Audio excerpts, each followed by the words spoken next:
que faut-il faire pour travailler aux œuvres de Dieu? Jésus leur répondit, l'œuvre de Dieu, c'est que vous croyez en celui qui l'a envoyé. Amen. Maranatha.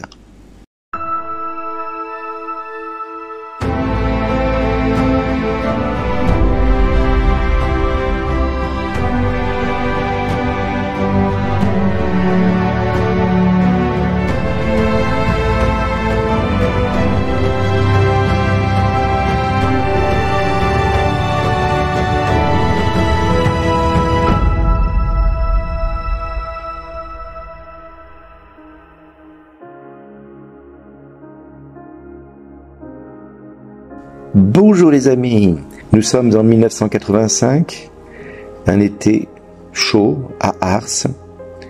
5000 personnes se trouvent au rassemblement qu'organisait à l'époque la communauté du Lion de Juda et de l'Agneau immolé, qui est devenue la communauté des Béatitudes, avec Ephraïm, Joe Croissant, Fernand Sanchez, Philippe Madre et compagnie. Cette année-là, nous verrons beaucoup de guérisons, de miracles se produire, des personnes se lever de fauteuils roulants, des personnes retrouver la vue. Mais le plus grand des miracles que nous avons pu voir pendant cette session-là, où la semaine nous étions 5000 et le week-end 10 000. Et à la fin de cette session, nous avons été suivis par la session du chemin neuf de l'Emmanuel, qui eux aussi avaient été 5000 et 10 000 le week-end. Oui, les gens venaient rien que pour le week-end, des fois pour assister à ces rassemblements qu'organisaient la communauté des Béatitudes, le chemin neuf et l'Emmanuel. Et cette année-là, premier jour, nous avons mangé du pain, du poulet, du saucisson, des haricots, enfin voilà, un menu lambda traditionnel. Le deuxième repas, nous avons mangé à nouveau du poulet, des saucissons, des haricots. Bref, à nouveau, la même nourriture que le midi, on a trouvé ça bizarre. Troisième repas, rebelote, on mange la même chose. Ce qui a été incroyable, c'est que Ephraïm prend le micro juste un peu après le repas, le deuxième jour. Et il dit, vous avez remarqué que nous vous avons compté, recompté, recompté. On se posait des questions, mais nous sommes obligés de nous rendre compte de quelque chose qui nous dépasse, qui dépasse notre entendement, qui dépasse notre compréhension. Dieu est plus grand que nous. Il a décidé de pourvoir à la nourriture, semble-t-il, pendant cette semaine. Nous avons dû congédier le traiteur en lui demandant de nous laisser les camions de nourriture, puisque nous n'arrivons pas à vider les camions de la nourriture qui nous a livré le premier jour. Inutile de vous dire qu'à ce moment-là, nous avons été tous surpris de ce qu'il racontait. On se dit, mais il est sérieux ou quoi? Et au final, toute la semaine, nous mangerons la même chose. Et la semaine d'après, les gens qui seront là mangeront la même chose. Pendant 10 jours, le Seigneur a pourvu à la même nourriture, ne vidant pas les camions. Et à la fin des 10 jours, 3000 repas seront distribués aux alentours dans les foyers de charité. Autant vous dire que pour nous, nous n'avons pas compris pourquoi Dieu avait fait cela. Un an plus tard, je me trouverai à Cuc-les-Vielmurs, dans la communauté de Château-Saint-Luc. Et dans cette communauté, je rencontrerai une religieuse qui nous témoignera de ce qu'elle aura vécu à Ars l'année précédente et qui nous dira vraiment qu'elle ne comprenait pas que chaque fois qu'elle prenait une baguette dans le camion, le pain était dans sa main et à la fois il était encore dans le panier sans qu'elle n'ait vu le miracle se produire devant ses yeux. Le miracle se produisait sans qu'elle comprenne ce qui se passe, sans qu'elle le voie se réaliser. La seule chose qu'elle pouvait constater, c'est que le panier n'arrivait pas à se vider. Et pour elle, ça a été perturbant, tellement perturbant, qu'elle a mis des heures à rester dans ce camion pour regarder, essayer de voir le miracle se produire sous ses yeux. Mais le miracle se produisait sans qu'elle puisse voir ce qui se passait réellement.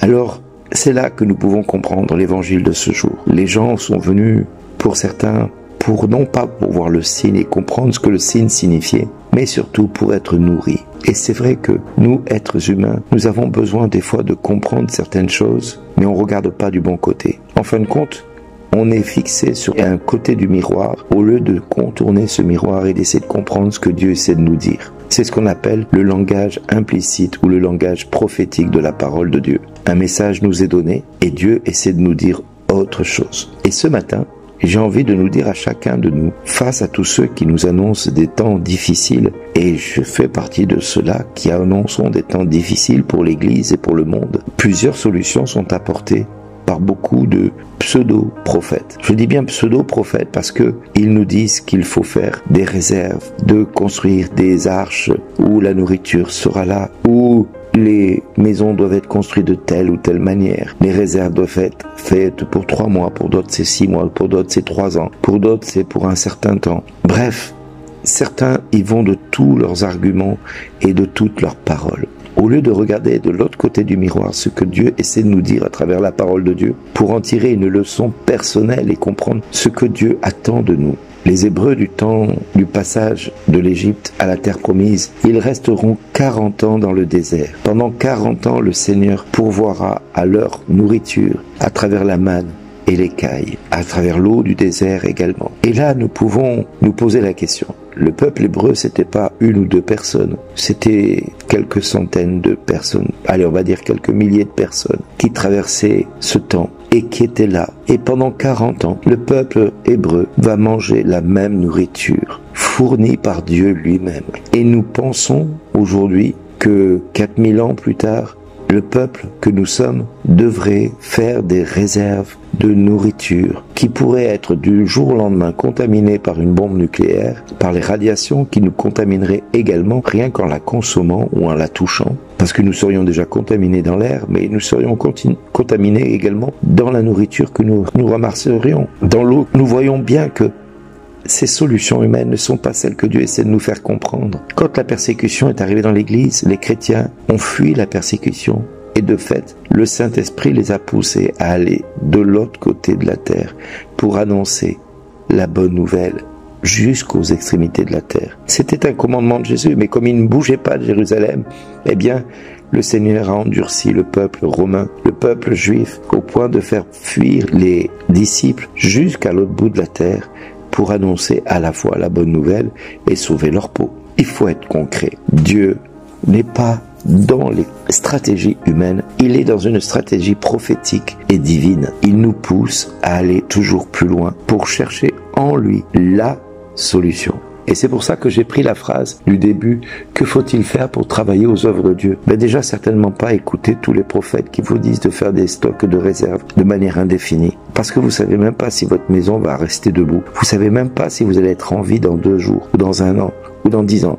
Vous savez même pas si le Seigneur va pas venir vous chercher. Alors, pourquoi faire des stocks de nourriture de manière inconsidérée, à vous mettre sur la paille financièrement pour faire des stocks de nourriture, au lieu de penser à l'annonce de la bonne nouvelle? Pourquoi faire des choses aussi stupides que cela? L'annonce de la parole de Dieu doit être primordiale. Ce n'est pas de faire des réserves de nourriture. Je suis désolé pour tous ceux qui ont fait ça depuis des années. Pensez à ceux qui n'ont rien. Pensez à ceux qui ont besoin. Pensez à l'annonce de la bonne nouvelle dont ils ont besoin. Si vous avez fait cette nourriture de stockage de côté, eh bien c'est le moment d'ouvrir votre maison pour accueillir ceux qui n'ont rien. Oui, voilà, ça c'est quelque chose de prophétique. Ne leur donnez pas simplement une nourriture spirituelle, mais donnez-leur aussi une nourriture terrestre, comme Jésus a su le faire, en mettant la nourriture au service de la parole.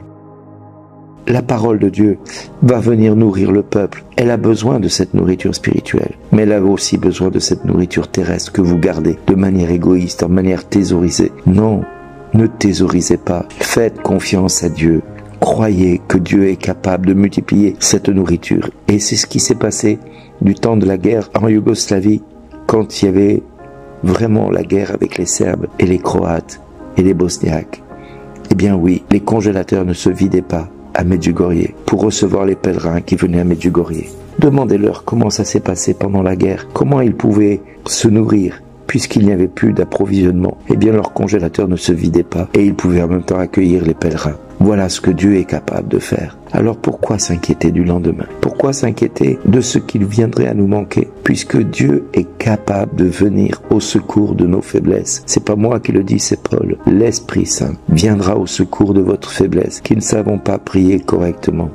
Eh bien, il viendra également au secours de votre manque de nourriture quand ça sera le moment. Je peux vous raconter encore d'autres histoires de multiplication de nourriture que j'ai vécues à Naï et à d'autres endroits. Oui, nous avons nous-mêmes vu la provision venir jusqu'à nous pour nous permettre d'avoir un déménagement, être vécu en même pas quelques heures alors que nous n'avions ni adresse, ni moyen de payer le déménagement, ni même moyen de payer le lieu qui allait nous arriver. Tout a été donné par Dieu. Alors ne croyez-vous pas que Dieu peut faire encore la même chose pour vous, pour chacun de nous? Le tout, c'est de mettre sa foi dans pas le surnaturel, mais dans le naturel de Dieu, qui est pour nous surnaturel. Mais le naturel de Dieu devient de plus en plus tangible dans les temps difficiles que nous allons vivre. Il va devenir de plus en plus cohérent avec nous. Aujourd'hui, nous avons la possibilité de voir Dieu agir de manière concrète, de manière miraculeuse, pour accomplir l'œuvre de Dieu, c'est-à-dire l'annonce de la bonne nouvelle au monde. Et c'est de cela que le monde a besoin. Pas de nourriture terrestre, mais de l'annonce de la parole de Dieu. C'est de cela que le monde a soif, de rechercher autre chose ailleurs que dans des sectes, dans l'ésotérisme ou dans le New Age. Le peuple a soif de Dieu. Donnons-lui le Christ Jésus. Donnons-lui Jésus lui-même. Donnons-lui la parole qui va le rendre libre. Donnons-lui cette parole de vie qui va faire de lui un témoignage vivant. Mes amis, si nous ne témoignons pas de ce que nous vivons dans notre cœur, les pierres crieront et témoigneront à notre place. Mais Dieu nous demandera compte de tous les silences que nous aurons maintenus. Le monde a besoin de vérité. Le monde a besoin d'un chemin. Le monde a besoin d'une vie concrète avec le Christ. Il se trouve que Jésus est le chemin. Il est la vérité et il est la vie. Conduisons-le donc à Jésus, qui aura toutes les réponses pour chacun d'eux, pour chacune des personnes qui composent ce monde. Merci. Merci à vous tous qui allez vous investir à l'annonce de la bonne nouvelle. Merci à chacun de vous qui allez mettre plus d'ardeur à l'annonce de la bonne nouvelle, plutôt qu'à thésauriser pour le lendemain. Et en attendant, merci d'exister.